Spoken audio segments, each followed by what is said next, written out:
우리가 지금 살펴보고 있는 마태복음 19장은 마태복음 18장을 바탕으로 이해하여야 예수님이 이 말씀을 주신 의도를 정확하게 이해할 수 있습니다. 마태복음 18장은 예수님이 원하시는 교회의 모습, 예수님이 원하시는 교회는 어떤 교회인가를 우리들에게 예수님께서 네 번째 설교로 들려주신 가르침입니다. 교회의 핵심은 다른 것이 아니라 용서와 환대입니다.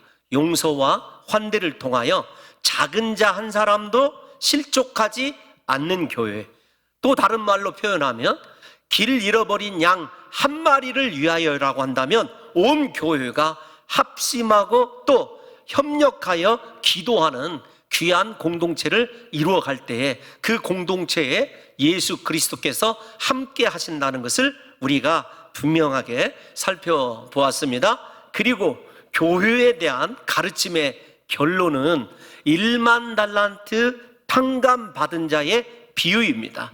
우리 모두가 다 그렇게 1만 달란트를 탕감받은 사람이에요. 그래서 우리에게 100데나리온, 달란트와 비교할 수 없는 연약하고 보잘것없는 죄를 지은 자들에게 어떻게 용서해야 될 것이냐, 혹은 100데나리온의 가치가 연자맷돌을 메고 바닷속에 들어가야 될 만큼의 커다란 죄라 할지라도 그 죄에 대해서 용서할 수 있는 교회, 그리고 작은 자, 어린이까지도 환대할 수 있는 편견과 차별이 없는 교회를 예수님께서 원하셨어요. 그래서 우리 사랑하는 성도 여러분들에게 다시 정리해 드리지만, 오늘날 예수님이 원하시는 교회는 외적인 환경이나 사람 수에 있지 않습니다. 그 교회의 구성원에도 있지 않습니다. 그 교회가 작은 자 한 사람을 환대하고 용서함으로 말미암아 실족하지 않는 것, 그리고 나에게 아무리 악을 행한 자라도 인격적으로 그 사람을 배려하고 길 잃어버린 한 마리의 양으로 간주해서 그 양을 찾아내는 것, 실족지 않게 하는 것이 예수님께서 원하시는 교회의 모습이다, 이렇게 말씀을 드렸어요. 이 교회의 모습이 과연 세상 밖에서는 어떻게 실천되어져야 하는가라고 하는 것이 마태복음 19장의 이야기입니다. 그러니까 여러분, 쉽게 이렇게 말씀을 드릴 수 있어요.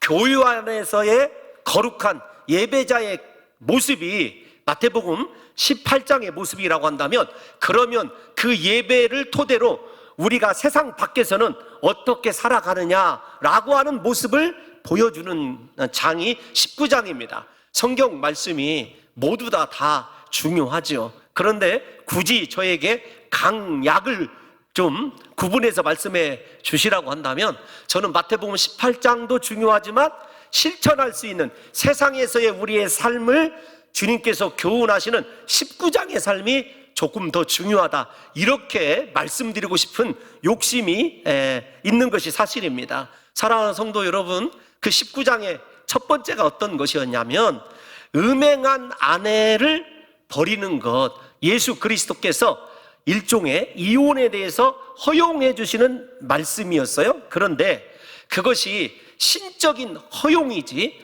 반드시 이혼해라, 그런 뜻은 아니라고 말씀을 드렸습니다. 예수님은 네가 1만 달란트 탕감 받은 자이니 너를 실족해 한 내 아내도 어떻게 하라고요? 용서하는 것이 오히려 하나님 나라, 하나님이 원하시는 교회의 모습이다라는 것입니다. 우리가 음행한 배우자를 용서할 수 있다는 것, 하나님의 은혜로만 가능하다는 것 잘 알고 있을 것입니다. 그럼에도 예수 그리스도께서는 분명히 우리에게, 야, 음행한 내 아내가 길 잃어버린 양이다, 또는 가장 사회적으로 고통을 받아야 될 작은 자다라고 하는 사실을 인지하여야 된다는 것입니다. 오늘 본문은 어린아이에 관한 문제예요. 그런데 이 어린아이에 대해서 유대의 통념에 의하면은 어린아이는 손만 많이 가고 물질만 많이 들어가고 일종의 쓸모없는 존재로 인식이 되어져 있어요. 한마디로 얘기하면 사람들과의 관계에서 이득이 되지 않는 존재입니다. 우리가 이 말씀을 잘 따라오셔야 됩니다. 예수님께서 교회다운 삶을 가장 먼저 어디에서 실천하기를 원하시냐면 가정에서 실천하시기를 원하시는 거예요. 두 번째, 이 어린 아이들도 예수님은 영접하셨습니다. 환대하셨습니다. 이득이 없다 할지라도, 내게 이익이 없다 할지라도 무조건적인 사랑으로 환대해 주시는 예수님의 모습이 우리에게 있어서 내가 도움을 얻을 만한, 혹은 내가 어려울 때 나에게 이득이 될 만한 사람만 환대하는 것이 아니라 나의 손길이 필요하고 나의 희생이 필요한 존재도 예수님처럼 환대할 수 있는 사회적 희생의 모습이 내게 존재하느냐예요. 세 번째, 다음 주에 살펴볼 문제는 계속 거듭해서 반복을 해드리는 이유가 있습니다. 무엇의 문제이냐면 실질적인 가난한 자에게 네가 물질을 희생함으로 그를 도우라는 이야기입니다. 그러니까 여러분 이렇게 생각하셔야 돼요. 음행해서 버림받아야 될 작은 자, 세상에서 사람들의 통념에 의하여 존대받지 못하는, 경제적인 논리로 이득이 없다고 생각되어지는 어린아이에 대한 태도, 그 다음에 실질적으로 나의 물질적 도움이 필요한 사회적 작은 자에 대한 태도를 주님께서 교회론에 입각해서 그들에 대하여 네가 동일한 탕감받은 자, 1만 달란트를 탕감받은 자의 심정을 가지고 그렇게 용서하고 환대할 수 있느냐를 예수님이 마태복음 19장에서 우리에게 가르쳐 줍니다. 다음 주에 말씀을 드릴 것이기도 한데 미리 하나를 더 말씀을 드리면 18장의 교회론, 예수님이 원하시는 교회는 마태복음 19장에 나타난 유대교적 통념을 깨트리는 거예요. 유대교적 통념이라고 하는 것은 모세가 이렇게 명하였다. 지난 시간에 살펴본 아내에 관한 이 태도 아니겠습니까? 어린 아이에 대해서도 유대교적 통념이 어떤 것인지를 이따가 말씀을 드리려고 그래요. 유대교적 가치관을 예수님이 산산조각 내셔요. 새로운 하나님의 나라의 모형인 교회의 모습이 우리에게 있어야 된다는 거죠. 세 번째, 이 가난한 자에게 너의 소유를 팔아주고 너는 나를 따르라. 유대의 부자 한 관원이 이렇게 도전을 합니다. 나는 율법의 모든 것을 지켰습니다. 과연 율법의 모든 것을 지켰다 할지라도 예수님 보시기에 그 사람에게 부족한 것이 없을까요? 그래서 오늘 마태복음 19장은 사실은 하나님 나라의 교회가 유대교를 대체하는 교회이기도 합니다. 그거 다음 주에 다시 서론에서 말씀드릴 거예요. 사랑하는 성도 여러분들과 제가 이런 관점에서 이 본문을 찾아보게 되면 이 어린아이에 관한 예수님의 가르침은 분명히 용서와 환대가 어디까지 이어져야 되는가라고 하는 것을 우리에게 가르쳐주고 있습니다. 본문 13절을 띄워놔 주시면 어린 아이에 관한 거예요. 같이 한번 읽어보겠습니다. 시작. 그때 사람들이 예수께서 안수하고 기도해 주심을 바라고 어린아이들을 데리고 오매 제자들이 꾸짖거늘. 아멘. 그때라는 말씀은 앞에 있는 가르침과 상당히 연관되어져 있을 것이에요. 그런데 배경을 한번 더 생각해 보세요. 제가 지난주에 여러분들에게 뭐라고 말씀드렸냐면 유대 지역 요단강을 건너서 유대의 접경과 정확히는 베레아 지방이다 말씀을 드렸어요. 그곳에서 어떤 일이 일어났었다고요? 세례 요한이 헤롯의 아내 버림과 동생의 아내를 취한 사건을 비판하고 책망하다가 목베어 죽임당한 곳이에요. 그래서 바리새인들이 예수 그리스도를 시험하여서 세례 요한과 동일한 방법으로 죽이기 위해서 그곳에 이르렀을 때 헤롯의 영향권 아래 들어왔을 때 아내 버림에 대한 교훈을 가지고 시험했다 이렇게 말씀을 드렸어요. 그런데 그 비극적인 사건 말고 요단강 건너 세례 요한이 베레아에 머물러 있었을 때 광야에서 일어난 사건이 있었어요. 어떤 것이냐면 세례 요한이 세례를 베풀었어요. 그러니까 오늘 본문이 세례 요한의 세례 베품을 바탕으로 예수님께 안수하고 기도해 줄 것을 바라고 부모들이 자신의 어린아이들을 데리고 온 것으로 이해하여도 무방합니다. 그러나 그것에 동의하지 않는 신학자들도 있어요. 어쨌든 이 부모들의 가장 간절한 소망이 무엇이냐, 바라는 것이 무엇이냐, 세상에서 성공이 아니었어요. 이게 중요합니다. 세상에서 공부 잘하고 탁월한 인생을 살아가는 것이 아니라 이 부모들의 마음속에는 우리 아이가, 이 파이디아라고 본문에 쓰여져 있거든요. 복수형이에요. 파이디온, 어린 아이거든요. 파이디온의 나이가 몇 살이냐라고 하는 것도 상당히 중요하죠. 4살 전후로 이렇게 생각하시면 될 것 같아요. 일단 이 어린 아이들에게 예수님의 안수와 기도가 중요하다라는 것을 이 부모들이 인식하고 있는 사람들이에요. 왜 그러냐면 기도해 주심을 바랐다라고 하는 이 희나라고 하는 헬라어로 시작되는 본문을 읽어보면 그들의 삶의 목적이, 이 희나는 목적을 나타낼 때 사용되어지거든요.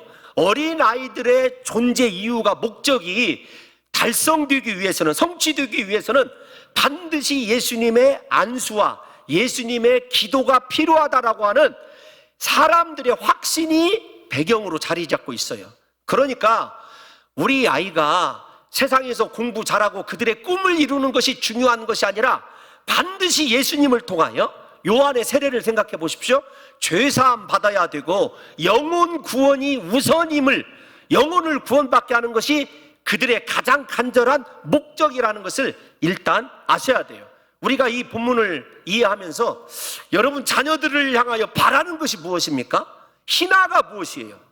자녀들을 양육할 때 내가 못 이룬 내 인생의 비전을 이루어서 우리 자녀들이 세상에서 성공하고 출세하는 것이 목적입니까? 아니면 한 영혼으로, 한 인격으로 어린아이를 생각해서 이 아이도 반드시 예수님의 구속의 은혜가 필요하고 세상에서 아무리 성공한 삶을 살아도 예수님과 상관없는 삶을 살아가면 그 영혼이 실패한 인생이라고 하는 분명한 신앙적 확신과 결단이 있느냐라고 하는 것이 중요해요.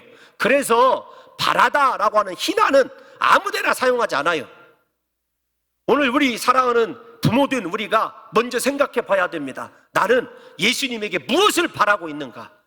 죄사함과 영혼의 구원과 환대와 용서를 어려서부터 체계적으로 몸에 배이게 해서 그 아이들이 그리스도의 사랑으로 세상을 품을 수 있는 자들이 되게 하는 것이 내가 바라는 것인가? 아니면 내가 바라고 새벽마다 소원하는 것이 우리 자녀가 세상에서 다른 사람들보다 존귀한 자리에 이르고 모든 사람들이 부러워하는 직업을 갖게 하는 것이 내 바람인지를 생각해 보셔야 돼요. 그래서 우리 사랑하는 성도 여러분들이 이 본문을 통해서 우리에게 분명히 인식되어져야 되는 것이 어떤 것이냐면, 우리 어린 아이들이, 우리의 자녀들이 하나님의 구속의 은혜가 절대적으로 필요한 구원받아야 될 죄인이라는 사실을 인정하고 있는가? 그리고 그 죄가 있으면 하나님의 심판대 앞에서 우리가 잘 아는 대로 천국의 영생이 아니라 지옥에 떨어질 수밖에 없는 그 잃어버린 양이라는 생각을 찾아서, 생각을 해서 그 영혼을 찾기 위하여 예수님만이 내 인생의 대안일 뿐만 아니라 우리 아이들의 대안이십니다. 우리 아이들을 분명히 주님이 구원해 주시고 이 아이를 위해서 기도해 주십시오라고 하는 부모로서의 확신이 있느냐는 거죠. 과연 그럴까요?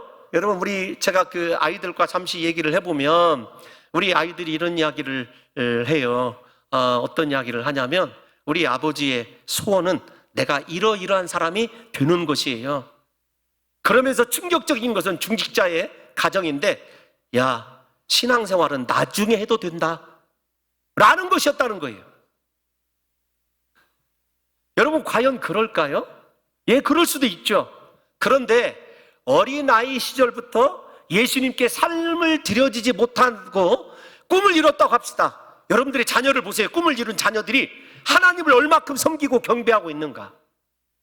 무엇이 우선순위인지를 아셔야 돼요. 무엇을 삶의 목적을 가지고 부모로서 살아가는지를 생각하셔야 된다니까요.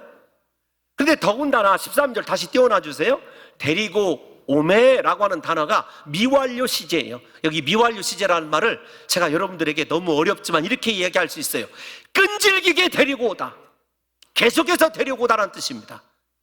그러니까 한 번 막혔다고 예수님께 나오는 길이 한번 틀어졌다고 포기하는 것이 아니라 지속적으로 예수님이 안수해 주실 때까지, 기도해 주실 때까지 끈기 있게 예수님 앞에 자신의 아이를 데리고 오는 모습을 가리키는 단어예요. 사랑하는 성도 여러분, 우리에게 세상 일에 대해서는 그토록 끈기를 가지고 있는데 우리 자녀들이 하나님의 교회로서, 다시요, 세상에서 어떤 자리에 있느냐가 중요한 게 아니라 그 자리에 있어도 예수님의 용서와 환대의 마음으로 작은 자 한 사람을 선대하고 길 잃어버린 영혼들을 찾아 나서는 하나님의 거룩한 종이 되지 못한다고 한다면 그 아이의 존재 이유가 무슨 유익이 하나님께 혹은 하나님 나라에 있겠는지를 생각해야 된다는 것입니다. 사랑하는 성도 여러분들이요, 그런데 예수님께 이렇게 끈질기게 데리고 오니까 제자들이 꾸짖었어요.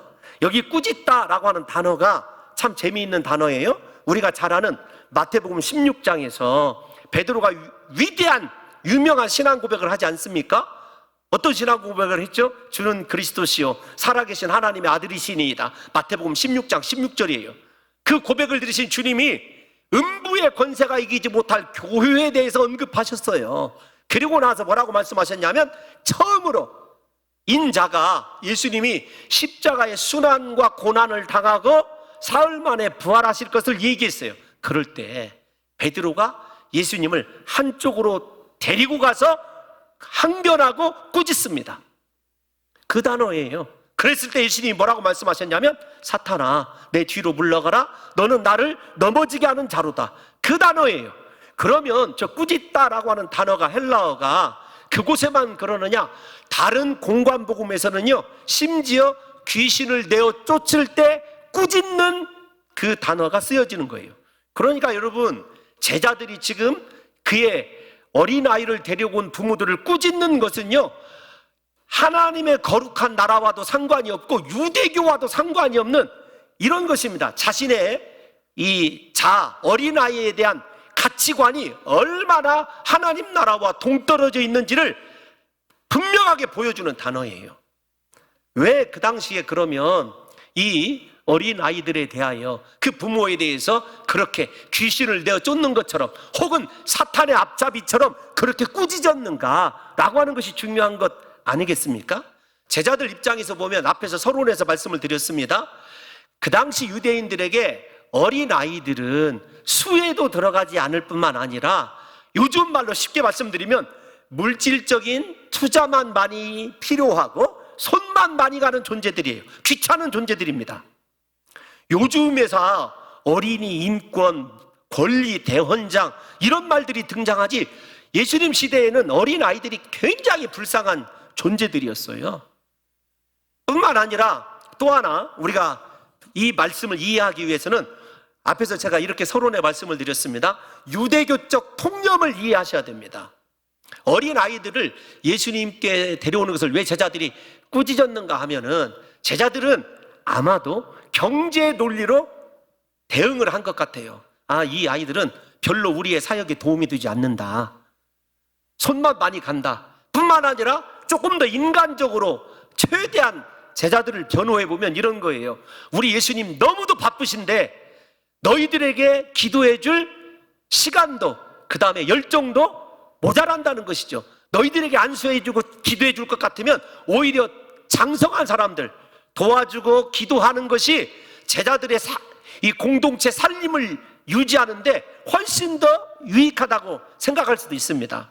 여러분, 우리 교회를 생각할 때 제가 감사한 것이 있어요. 어떤 것이냐면, 우리 작년에 성도님들을 바라보면서 감사한 것이 사실이기도 하지만 우리 주일학교 때문에 그래요. 주일학교에 나와 있는, 우리가 유치부에서부터 이 카이로스 청년부까지 주일학교라고 한다면, 작년도 사실 주일학교인데 작년을 빼고요, 이 카이로스 청년부를 뺀다고 한다면 우리 유치부에서부터 고등부까지가 약 한 280명 정도 됩니다. 제가 다시 확인을 해봤어요. 중고등부가 현재 출석하는 게 중등부 한 70명에서 80명, 고등부 70명에서 80명입니다. 우리 유년부, 초등부가 각각 50명 이상씩 출석을 해요. 유치부가 20명에서 30명 정도 출석한대요. 근데 여러분, 주일학교를 위해서 제가 우리 장로님들에게 이렇게 설득을 합니다.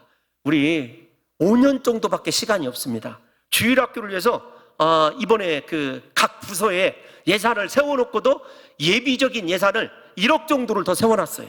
왜냐하면 5년 후에는 이 봉동 이 초등학교만 예를 들어서 죄송하지만 이 3분의 1로 아이들이 줄어들어요. 자연 감소가 이루어진단 말이에요. 그때는 복음을 전하고 싶어도 전할 수 없어요. 지금이 르네상스예요. 그래서 주일학교에 온갖 이 뭐라고 할까요? 정신적, 물질적 투자라는 말이 세속적이긴 하지만 투자를 하고 있거든요. 반대하시는 분들도 있을 수 있습니다. 그런데 해야 돼요. 왜냐하면 예수님이 우리에게 그것을 원하시기 때문에 그래요. 그런데 제가 왜 유대인의 관점이라는 말을 쓰면서 이렇게 설명을 해드리냐면, 아이들은 투자만 이루어지고 지금의 당장에 경제적인 효과를 낼 수가 없어요. 아이들에게 아무리 선대해줘도 제자들은 이렇게 생각합니다. 그들이 뭔가 나에게 보상할 수 있는 위치가 아니기 때문에 어린아이들을 멸시한 거예요. 환경적인 측면에서. 두 번째, 종교적인 측면에서 그렇습니다. 왜 그러냐면 유대교의 중심은 우리가 잘 아는 율법주의적 구원론을 가지고 있어요. 율법주의적 구원론이란 어떤 것이냐면, 율법을 지키면, 계명을 지키면 구원을 받고 계명을 지키지 않으면 구원을 받지 못한다는 것이에요. 그런데 그 유대교적 관점에 의하면 어린아이들, 여기에 나와 있는 이 파이디온이라고 하는 어린아이들은 율법을 선악간에 구분할 능력이 없기 때문에 그들은 율법을 준행할 수 있는 능력이 없어요. 그래서 하나님의 나라에서 아직은 배제된 자다, 이런 관점을 유대교가 가지고 있습니다. 무슨 말입니까? 어린아이들은 구원받지 못한다는 거예요. 왜요? 율법을 모르기 때문이기도 하고 율법을 행할 능력이 없다고 생각하기 때문에 그런 거예요. 그래서 이 율법적 관점을 가지고 있는 제자들이 어린아이들이 예수님께 나와 기도받고 안수받는 것을 철저히 봉쇄한 거예요. 경제적으로 이득이 없기 때문이기도 하고 유대교적인 율법주의적인 관점 때문에 그렇습니다. 그런데 제자들이 잃어버린 것이 있어요. 그 잃어버린 것을 생각해야 됩니다. 왜냐하면 우리가 행위로 구원받은 것이 아니라, 교회론의 결론이 어떤 거죠? 주인이시고 나의 왕이신 예수 그리스도께서 우리를 불쌍히 여기셔서 그 많은 죄의 값을 탕감해 주었기 때문에 그런 것 아니겠습니까? 은혜로 구원받는 거예요. 제자들이 지금 크게 놓치고 있는 것이 그것이에요. 그래서 예수님께서는 그 사실을 깨닫지도 못하고 있고, 두 번째 어떤 것이냐면, 이미 18장에서 어린아이와 같아야 하나님 나라에 들어갈 수 있다. 어린아이를 영접하는 것이 18장 5절이에요. 나를 영접하는 것이다. 주님께서 이미 가르쳐 주셨어요. 그러니까 어린아이나, 다르게 말씀드리면 예수님이나 동일선상에 놓고 예수님이 가르쳐 주셨거든요. 이 말을 조금 더 확대 해석하면 어린아이의 영혼도 구원받아야 되고 어른의 영혼도 구원받아야 될 동일한 위치에 놓으셨다는 거예요. 그래서 우리 사랑하는 성도 여러분들이 이 본문을 해석했을 때 이렇게 해석을 해야 됩니다. 어떻게 해석을 하셔야냐면, 앞에서 예수님께 안수해 줄 것을 요청하고 데려왔다, 이런 표현들 있지 않습니까? 왜 그렇게 끈질기게 그들이 예수님께 안수받기를 원했는가라고 하는 것을 여기서 다시 생각해야 돼요. 그 부모들은요, 어린아이들도 반드시 다시 강조하는 거예요. 구원받아야 될 존재. 그런데 율법의 행함으로 구원받아야 될 존재가 아니라 은혜로, 예수님의 십자가 은혜로 구원받아야 될 존재라는 사실을 정확하게 꿰뚫고 있었기 때문에 그런 거예요. 그런데 제자들만 그 사실을 모르고 있는 것입니다. 사랑하는 성도 여러분들이요, 그런데 예수님께서는 어떻게 하시냐면 14절을 볼게요. 어린아이들을 용납하고 내게 오는 것을 금하지 말라, 이렇게 말씀하시고 계십니다. 사랑하는 성도 여러분들이요, 제가 찾아봤어요. 용납하라 라고 하는 단어는 아테페라고 하는 단어이고, 금하지 말라는 메콜로에테라고 하는 단어입니다. 그런데 부정형이에요. 마태복음에 이곳에만 나타납니다. 그런데 저것을 긍정으로 바꾸어서 용납하고 내게 오다라는 말을 이어서 해석을 해보면 예수님이 저 단어를 사용하신 적이 있어요. 내게 오다라고 하는 단어를. 어디죠?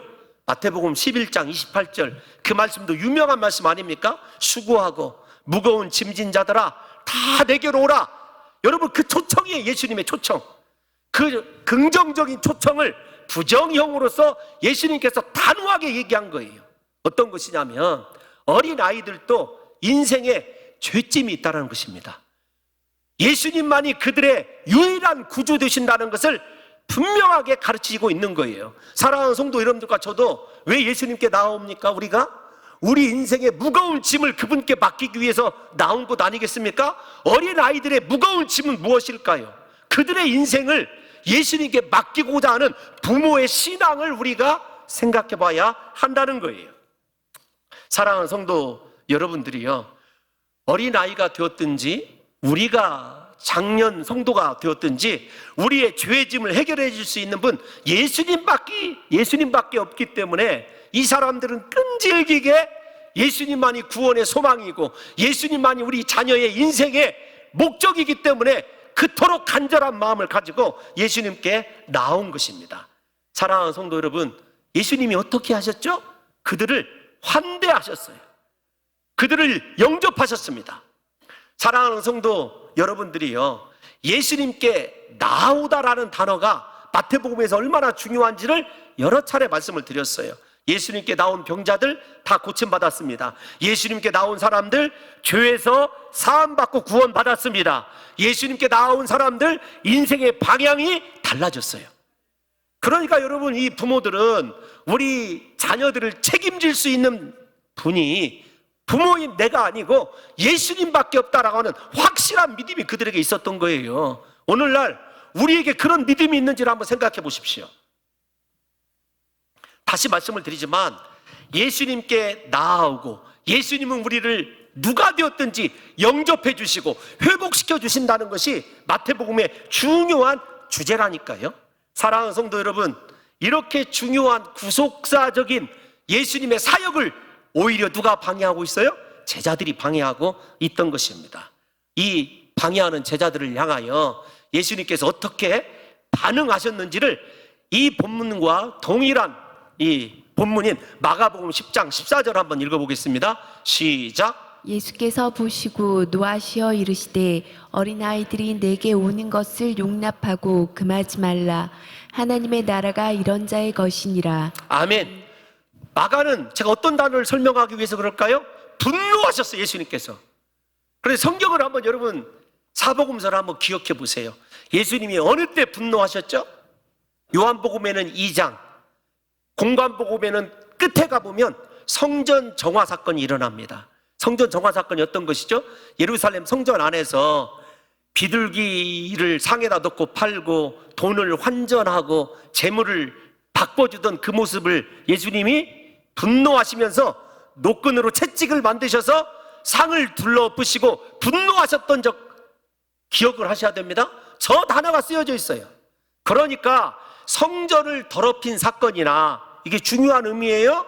어린아이들이 예수님께 나온 것을 금한 제자들의 행위나 동일한 가장 부정한 행위라는 것을 예수님이 우리에게 암시해주고 있는 거예요. 그러니까 다시요, 예수님의 시각에서 생각해 보면 예루살렘 성전만큼이나 자신의 육체만큼이나 어린아이들이 중요한 거예요.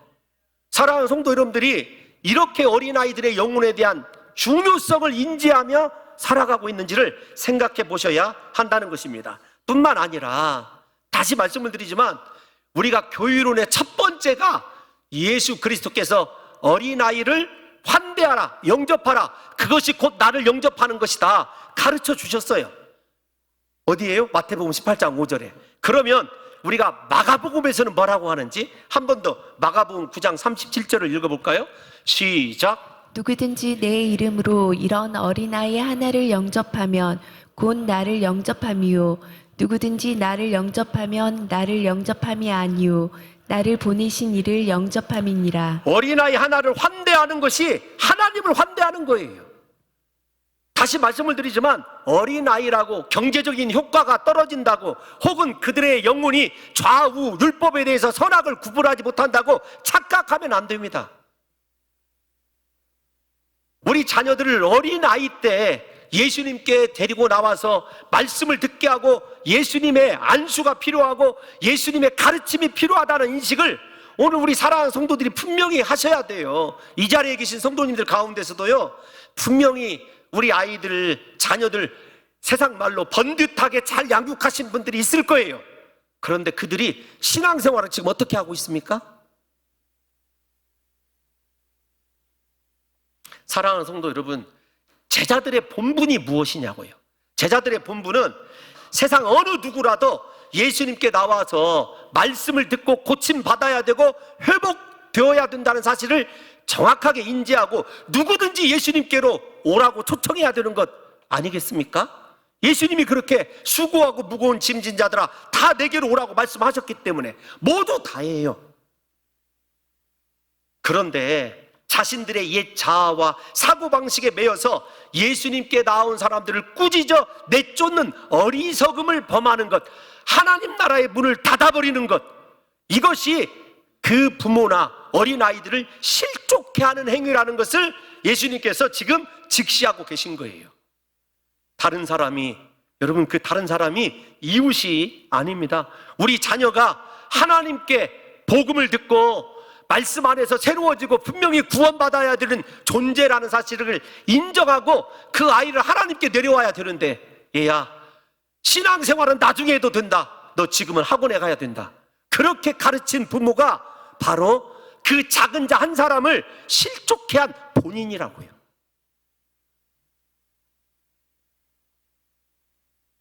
무엇보다도 제자들은 자기들 스스로가 예수님을 만나야 할 사람과 만나지 말아야 할 사람, 즉 구원받을 사람과 구원받지 못할 사람을 판단하고 결정하는 교만함을 보이고 있어요. 자기 자신들조차, 두 번째 말씀을 드리지만, 예수님께 탕감받은 은혜로 살아가는 자이고 제자로 은혜 때문에 부름받았다는 사실을 까마득히 잃어버리는 거예요. 사람들 앞에서 왜곡된 신앙과 잘못된 우월감을 가지고 있는 사람이 이 제자들이었어요. 그런데 부모된 우리가, 혹은 신앙생활을 하고 있는 우리가 이런 잘못된 왜곡된 신앙과 우월감을 가지고 내가 스스로 내 자녀의 영혼 구원에 관여할 수 있다고 생각해서, 얘들아, 다시요, 여러분 듣기 싫지만 한 번만 더 들어주세요. 나중에 네가 원하는 대학교에 가고 신앙생활은 나중에 해도 된다. 제가 확신하고 장담하건대요, 그 부모들 평생 그 자녀의 구원 때문에 눈물 흘리다 끝납니다. 천국이 있다는 것은 양심적으로 아는데, 심판대에 서야 된다는 건 아는데, 생각해 보세요. 그렇지 않습니까? 내가 천국에 대한 확신이 있고 죽음 이후에 하나님의 심판대에 서야 한다는 것이 분명한 믿음이 있는 사람이 자녀들에 대해서 무관심할 수 있을까요? 사랑하는 성도 여러분, 그러므로 우리조차도 우리 스스로가 결정권자가 되어서 다른 사람에 대하여, 어린아이가 되었든지 다른 사람에 대하여 판단하고 정죄하고 비판해서는 안 된다는 거예요. 다 용납해 주어야 됩니다. 지금 내게 당장 이득이 없어도, 손해밖에 없어도 예수님을 영접하듯이, 하나님을 영접하듯이 그들을 영접하는 것이 진짜 하나님 나라 백성이고, 누구나 우리의 죄를 속량할 수 있는 구원의 유일한 길 되신 그리스도 예수 앞에 나와야 되고, 그것이 내 자녀여야 되며, 그들을 향한 예수님의 특별한 사랑이 내 자녀의 영혼을 구원시킬 것이라고 하는 확신을 가지고 오늘날 사랑하는 성도 여러분들과 저에게 가정의 완전한 복음화가 이루어지시기를 예수님의 이름으로 축원합니다.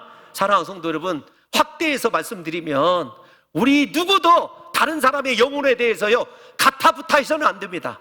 우리는 예수님께 데려오고 천국의 문을 활짝 열고 그가 그리스도 예수로 말미암아 구원받게 하는데 아무리 작은 자라도 예수님처럼 용서하고 환대하는 삶을 우리가 살아야 한다는 것입니다. 그런데 14절을 보면 예수님께서 이렇게 말씀하셔요. 천국이 이런 사람의 것이다, 이렇게 단호하게 말씀하십니다. 왜? 의문을 한번 가져보세요.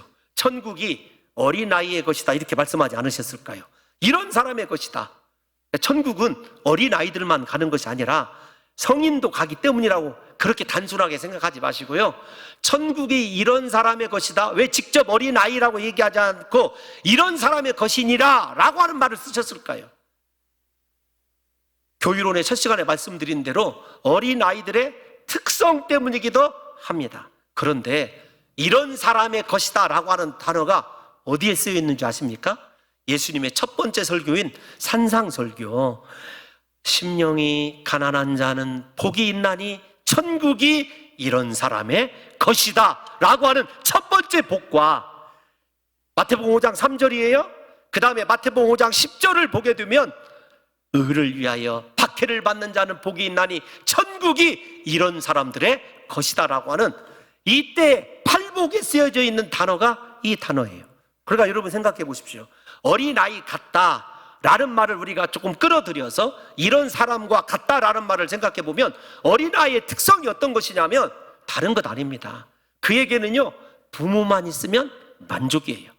뿐만 아니라 다른 사람을 이용하거나 짓밟고 일어서거나 인생에 내 야망을 성취하기 위해서라고 한다면 세상의 온갖 속임수와 다른 사람을 향한 인격적 모독과 짓밟음이 무익하다는 것을 알고 있는 사람, 그 사람이 심령이 가난한 사람 아니겠습니까?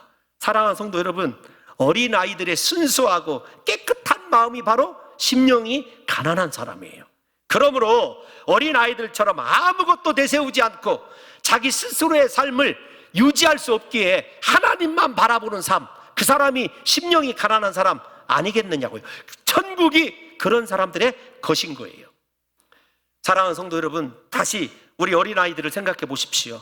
그들은요 자신의 야망을 위하여, 정리해서 제가 그대로 읽어드릴게요. 사람들을 이용하거나 간교한 개교를 부려 다른 사람을 짓밟고 자신의 욕심을 채우지 않습니다. 다른 사람의 실패나 실수를 속으로 즐기며 겉으로 위로하는 척 가식적이지도 않습니다. 다른 사람이 앞서가는 것 때문에 시기하고 분노할 줄도 모릅니다. 다른 사람을 경쟁의 상대로 생각하거나 내가 반드시 넘어야 될 적으로도 생각하지 않습니다. 여러분, 이것이 무엇을 의미하냐면 자기 부인이에요. 자기 부인.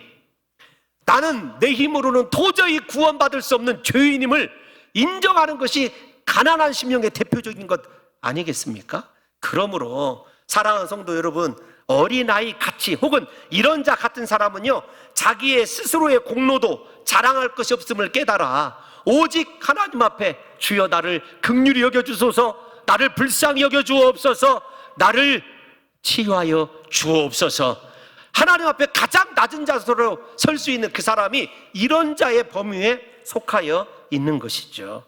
사랑하는 성도 여러분들이요, 하나님의 나라는 자신을 스스로 큰 자라고 여기는 사람들이 들어가는 곳이 아닙니다.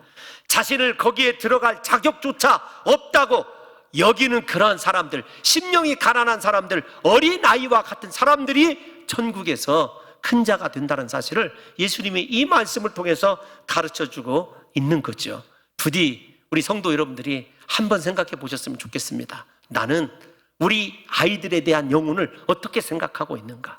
내 아이가 반드시 예수님의 치유가 필요하고 죄사함이 필요하고 그가 하나님의 말씀으로 양육받아야 된다는 사실을 인정하고 있는지를 생각하셔야 된다는 거예요. 어려서부터. 그래서 하나님으로 살아가는 법, 다른 사람을 용서하고 환대하는 법을 가르쳐주는 것이 인생의 가장 큰 성공적인 교육이라는 사실을 이해하셔야 돼요. 마지막으로 두 단어만 더 생각해 볼게요.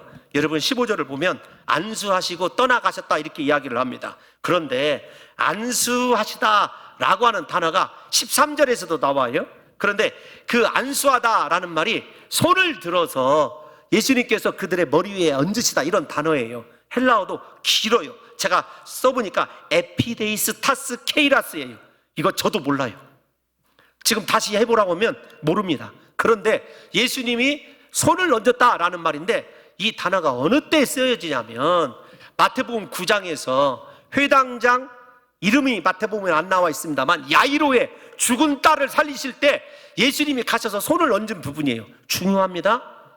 이 어린아이가, 예수님께서 안수해 주셨던 그 어린아이가 육적으로는 살아있는지 모르지만 영적으로는 죽어 있는 자이며 예수 생명이 필요하고 십자가 구원의 은혜가 필요하기에 예수님께서 영적으로 그를 살려주신 거예요.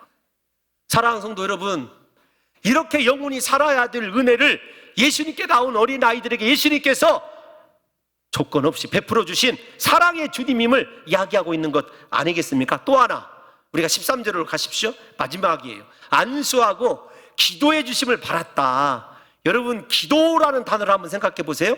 기도해 주심을 바랐다라고 하는 걸 생각할 때 복음서를 읽어보면 예수님이 기도하셨다라고 하는 본문은 많이 나와요.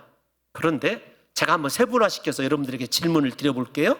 예수님께서 사람을 위해서 기도해 주셨다 몇 번이나 있을까요? 여러분, 딱 한 차례 예수님이 사람을 위해서 기도하셨어요. 누가복음 19장에 보면 베드로가 믿음 떨어지지 않기를, 시험에 들지 않기를 베드로를 위해서 예수님이 기도해 줬다. 사람을 위한 기도, 예수님의 기도는 딱 한 군데 나와요. 그런데 이곳에서 예수님이 안수하는 가운데 손을 들어 그들의 영을 살리시고 그들을 기도해 주셨어요. 무슨 말이냐면 이 어린아이들이 예수 그리스도의 생명을 받아들이고 세상에서 실족해서 믿음에 떨어지거나 구원의 은혜에서 벗어나거나 혹은 그들이 시험에 들지 않기를 예수님이 기도해 준 것이죠. 사랑하는 성도 여러분들이에요.